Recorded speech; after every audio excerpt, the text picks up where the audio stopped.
नवी मुंबई में बाल मराठी सम्मेलन का भव्य उद्घाटन किया गया। यह सम्मेलन सिडको प्रदर्शन केंद्र साने गुरुजी बालनगर में आयोजित किया गया।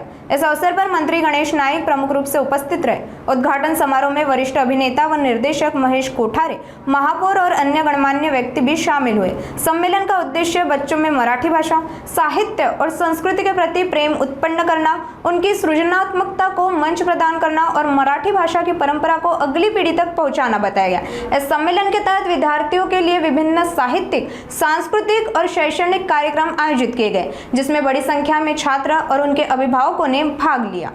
तर आता हे पहिलंच बाल संमेलन आपण घेतोय।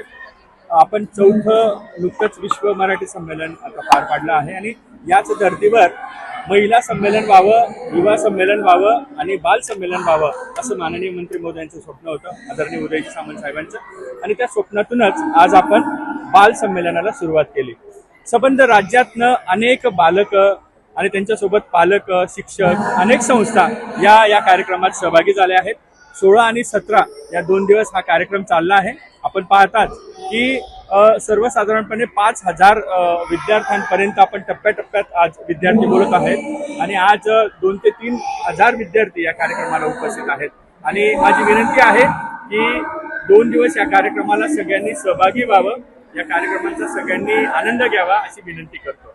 धन्यवाद। वतीनं मराठी भाषा विभाग मंत्री उदयजी सामंत यांच्या नेतृत्वाखाली नवी मुंबईमध्ये बाल साहित्य संमेलनाचं उद्घाटन झालं।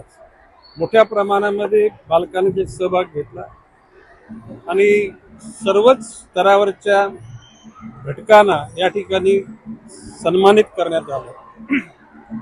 जसे क्रिकेटच्या खेळामध्ये अंडर 19 आहे, वन डे आहे, T20 आहे, कसोटी आहे, तशा प्रकारच्या साहित्यामध्ये सुद्धा विविध विभाग निर्माण झालेले। कोकण साहित्य संमेलन आहे, वऱ्हाडी साहित्य संमेलन आहे, आता मोठ्यांचं साहित्य संमेलन तर छोट्यांचं साहित्य संमेलन।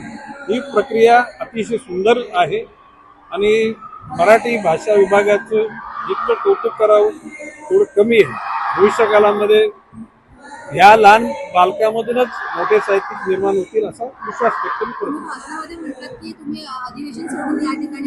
नाही, आधी मी माननीय अध्यक्षांची परवानगी घेऊन किंवा आज नवी मुंबई शहरामध्ये बाल साहित्य संमेलन भरणार आहे, म्हणून सुरुवातीच्या कालखंड आता मी आता अधिवेशनात जाणार आहे, परंतु माननीय अध्यक्षांची परवानगी घेऊन मी या ठिकाणी आलेलो आहे। आणि ते शहरात आपले अशा प्रकारचा कार्यक्रम असल्यानंतर निश्चितपणे त्याला महत्त्व दिलं पाहिजे, परंतु ते करताना आपलं दैनंदिन कर्तव्य विसरता कामा नये, म्हणून आदेशाची परवानगी घेऊन